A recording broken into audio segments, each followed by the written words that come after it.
Just as the executive gave an indication of its priorities upon assumption of office, the 10th House of Representatives has equally enumerated its initial priorities to ensure that the nation operates on an even keel.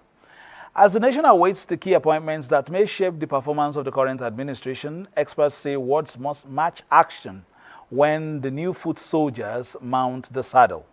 Also on political update today, Kogi, Bayelsa and Imo government houses up for renewal or tenancy, or new tenancy. Who are the candidates at the gates looking in? We have one in our studio. I am Fisai Ogunfui. Welcome.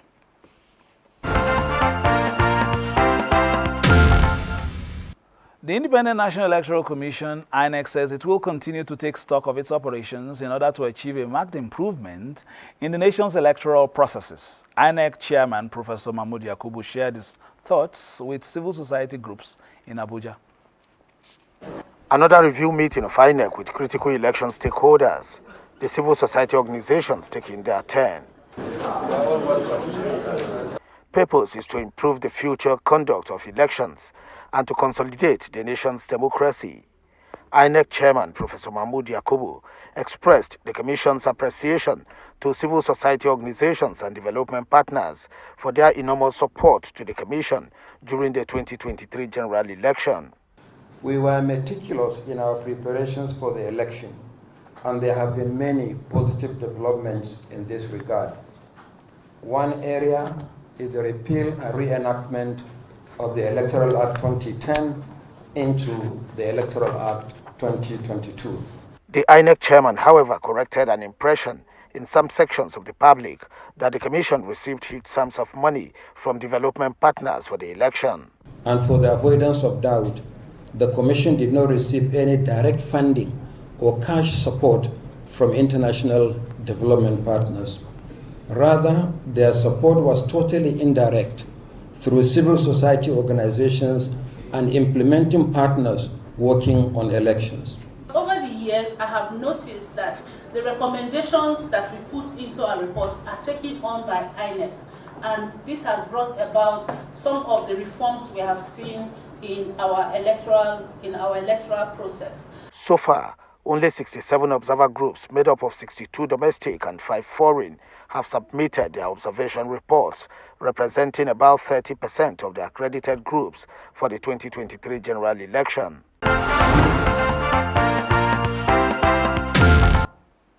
The Inter-Party Advisory Council, IPAC, says it is worried over what it described as undue interference of the European Union in Nigeria's election through its observation mission without due consideration of the nation's sovereignty. This formed part of the Council's resolutions at its general meeting in Abuja. This General Assembly meeting of the Inter-Party Advisory Council deliberated the report of an in-house committee set up to review the European Union's Election Observation Mission report on the 2023 general election. The Council wondered why the EU interrogates Nigeria's election credibility, while Nigeria nor IPAC has ever interrogated the credibility of elections in EU member states.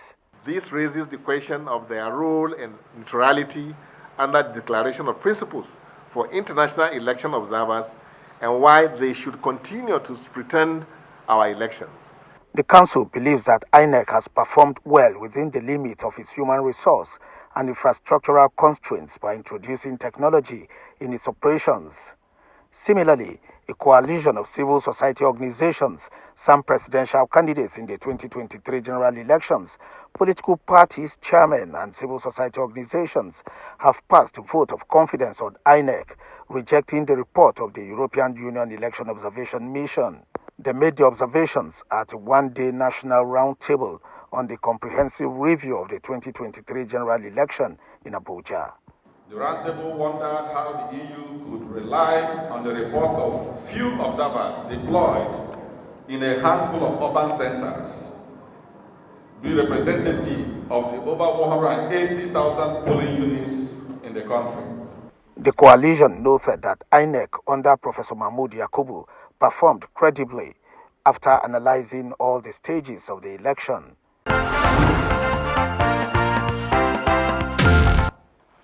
And talking about elections, the off-cycle governorship elections in Kogi, Bayelsa, and Imo states are already gathering steam in those states for different reasons, I may add.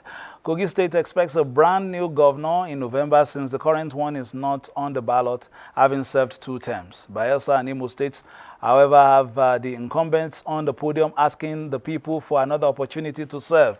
Our guest is in the ring in Imo State to take the 4-year tenancy which democracy offers. He is Dr. Kachi Nwoga, the gubernatorial candidate, governorship candidate of the Action Democratic Party, ADP, vying for the governor's seat in Owerri. Dr. Nwoga is a medical doctor and also a certified engineer. Doctor, thank you for joining us on Political Update today. Thank you very much. I will start like this. I haven't read through your resume. What's the meeting point between medicine and ICT? I understand you are a medical doctor and also an engineer, an ICT engineer. Well, both are sciences. That's what it means to be a scientist. It means you can operate across the whole hog of science. In any case, many of the developments in medicine today are powered by information technology. And of course, these are two fields that are actually sitting astride everything we do as human beings. All right, the humans and the machines. While I would like to go through the career prep talk, I would need to go to the meat of the matter and first ask you what is the mood in camp as you begin your trudge and your walk to Government House Owerri, canvassing for the people's confidence. Yes, the charge we have, and this is why we're in the race, is to bring our people back to the optimism, to the understanding that they can take their fate in their hands and that the state can move forward. We are in the race because we looked and we have found that people, in fact, many are on the verge of giving up. Some have given up. And it's like everything is going bad. There seems to be nothing. I don't want to use words that doesn't look like I'm talking about anybody, but some bit of hopelessness in the air, in the situation. So this is what we come up to do. Imo people, we know, have the spirit of strength, the spirit of can do, the spirit of it is possible, and the spirit that the situation we find ourselves that we do not like, we actually can change it. So that is the message of my campaign. That is what we are addressing the people with, and gradually we're beginning to get our people to understand that yes, we really can do something. There's reason to be optimistic, and that everybody has not gone under. Doctor, why the ADP? Is there an ideological reason for the ADP, or is that the platform that was available? Well, the Action Democratic Party, and I will tell you this, you can go and check it, is a party that starts from the grassroots going up. You and the rest of Nigerians have complained so much about the way and manner our parties have not performed well. As a matter of fact, there's a book I'm writing on the failure of political parties as the failure of the democracy in Nigeria. You and I understand that nearly all our parties do not even understand what it means to have internal democracy. So the ADP is a new opportunity to begin to do things the right way, coming from the grassroots. And no wonder today the ADP is probably the only party in this country that has no crisis around her. We don't have any of those funny cases and stuff like that. So, and then being from Imo State, in Imo State we value education so much. Our first love is education. The ADP, the symbol of the ADP is a book, signifying that value for education. So it rhymes very well that we are coming to get Imo right under a party that is carrying some discipline with it, that is crisis-free, which is important when you are coming to deal with a state where the biggest challenge is insecurity.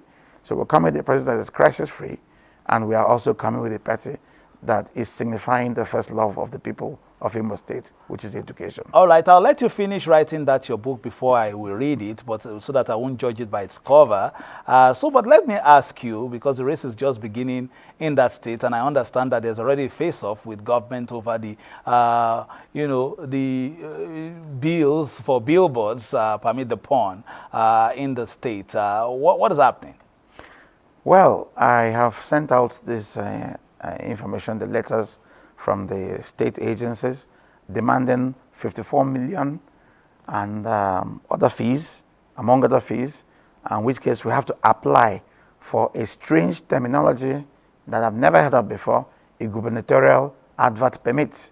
Now, how on earth is the state agency going to be the one to give a permit for a candidate in an election to advertise?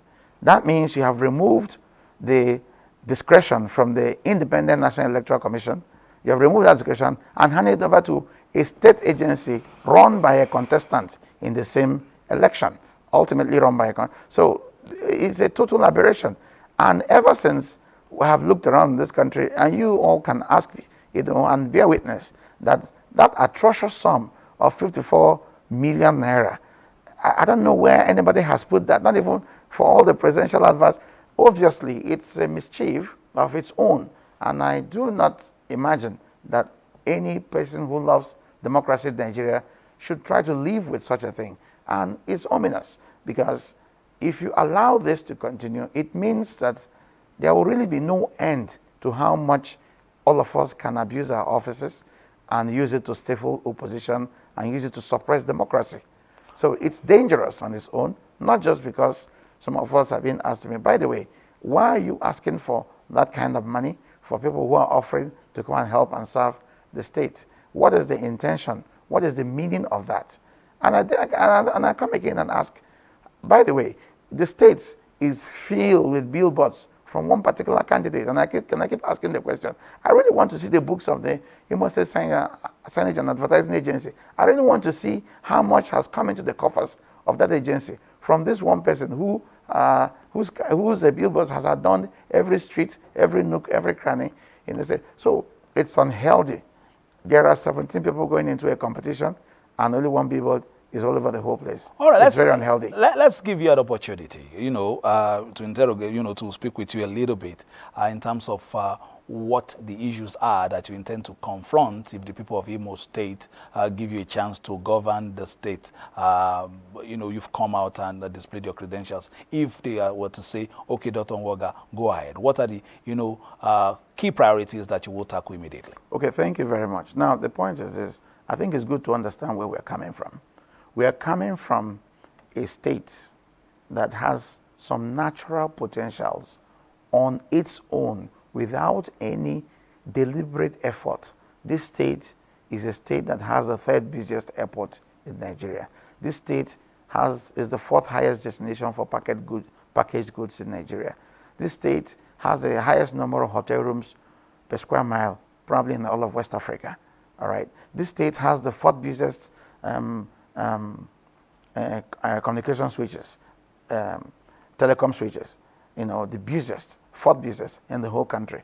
So what that tells you is that this state has a lot of economic potentials. Unfortunately, over the years, what we now have is a state ranking in the double digits, even in the 30s, in the indices of development, whether it is the ease of doing business, whether it is in GDP, whether it's in revenue. Our revenues are actually very, very disgraceful and all that. So you see that we even now comes back to affect the things of infant mortality rate, maternal mortality rate, are numbers that are unacceptable for a state that has probably the highest literacy rate in Nigeria. We produce the highest number of people seeking admissions in Nigeria, sometimes doubling the next person. All right. So there's a discordance between where our natural potentials are and where we are. The aim of my government is to bring the state back. That's why I say Hands Imo, organize Imo, put Imo on track where it is. I'm sure all those who have been in charge of the state all the way to the present, I do believe they have done their best. I do believe they have done the best of their ability. I am not one to believe that somebody has taken the state with ill intentions. I do want to believe that they all have their good intentions. But the result of what they have done is not open to dispute. It's not open to any argument. This is where we are, a state that is insecure and all those things. So the first thing to do, of course, before you can do anything on top of that, is to bring security back. So I'll go to the how very shortly. Let's quickly take a few stories, make it around so that we can, come and close shop with some of your final thoughts. Let's take one in terms of some agreement between the transitional institution and the government. That's recognizing the age-long role of the traditional institution and backing its authority and relevance by the Constitution could help restore some order in communities and stem the tide of insecurity. This was part of discussions when the President of the Senate, Godswill Akpabio, met with traditional rulers. The custodians of Nigeria's culture and tradition are on yet another advocacy visit to the Senate. They are here to lobby the legislature to facilitate their lawful recognition as advisors in matters of nation building. President of the Senate, Godswill Akpabio, says this time the legislature, like the executive arm of government, is thinking out of the box to bring on board people with ideas like the traditional rulers in tackling national challenges. Without intelligence and information, you can achieve only limited success in any operation. The traditional father is a reservoir of information. Everybody runs to the traditional. Sometimes we pretend there is no politician that wants to be anything in this country that does not visit the traditional father to pay homage. Up to 1979, we had our constitutional rule. But in 1999, these rules were being set aside. When we are now carry out our function in our various communities, we are working with confidence. We have legal backing us on that regard. Every problem in this nation cannot be resolved by politicians. It can be resolved through the collaboration of politicians and traditional rulers. Welcome back, and Dr. Woga is still here with us. Doctor, very shortly, we want you to quickly give us, a checklist of the things that you want to do in terms of the modus operandi of what you want to do if given an opportunity. Yeah. Time is not our friend. We just have about 5 minutes or so before we close shop. Also, just give us in concrete terms what you will be doing if you are given this opportunity. So the first thing is to bring back security. And how do you do that? We are going to start with our homegrown security solution, where the security apparatus will come from the communities, starting from there, where the people can have confidence in the security apparatus, and of course, using the instrumentality of state to coordinate, to train, to coordinate, harmonize, and let them now operate and run the state. Every community understands how their place works and who is who in the place, and a few other things. Of course, that is on the security aspect of it. Now, we're now going back. Why do you have many people available to the people who want to do the wrong thing? You have 43% unemployment.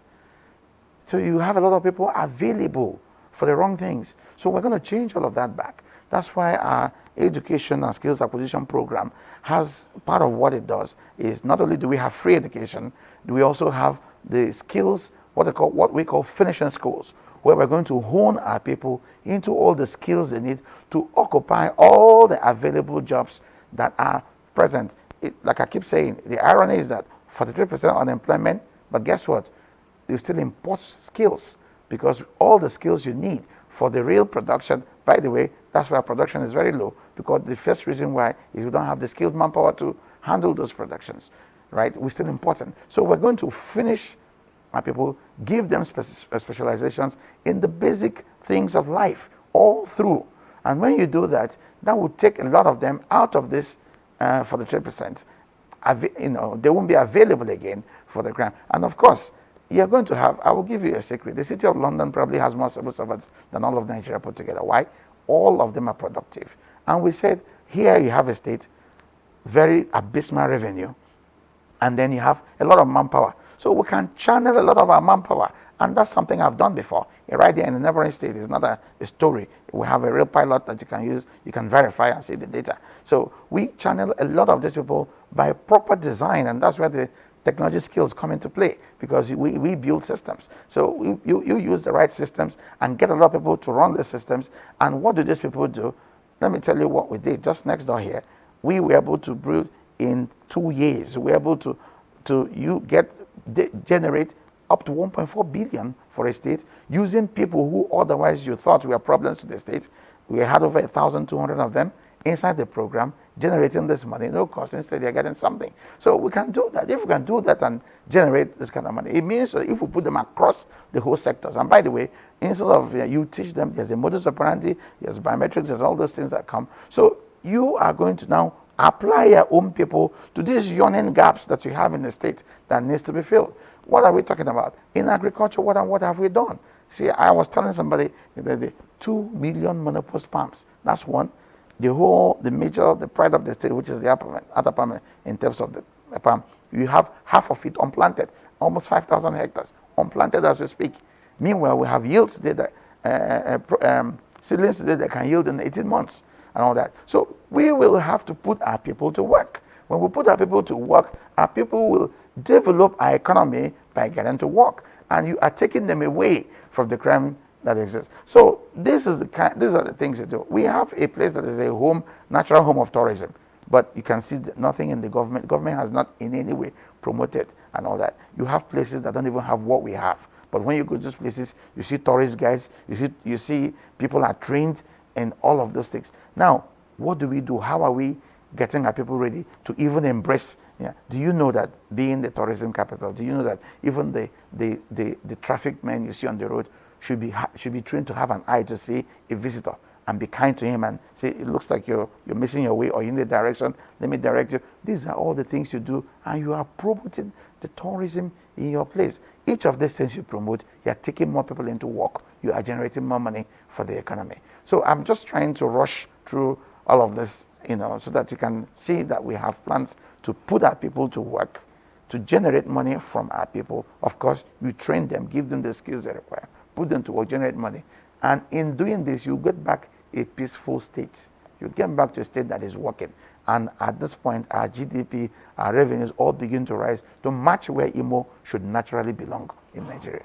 Dr. Time is not our friend. We'll definitely bring you back with some of the concepts you have shared with us. We will also, perhaps when the dates are getting closer, look at some of the activities as you continue to engage people in your state. We wish you and your party the very best as we move towards the home run and the business end of campaigns and eventually election day. Thank you very much for being a part of today's program. That has been Dr. Nwoga of the Action Democratic Party in Imo State, and of course is part of the gladiators jostling for the tenancy of the Imo government house. Hopefully we'll get to see how that will unfold on the 11th of November this year. And thereafter, of course, you know that Africa's finest and largest will be there to zoom in on the activities and bring them to you live. My name is Fisayo Ogunfuyi. Between now and then, let's play our politics for the greater good and keep it locked on the Nigerian Television Authority, Africa's largest TV network, for news, reviews, previews, and interviews. Bye-bye now.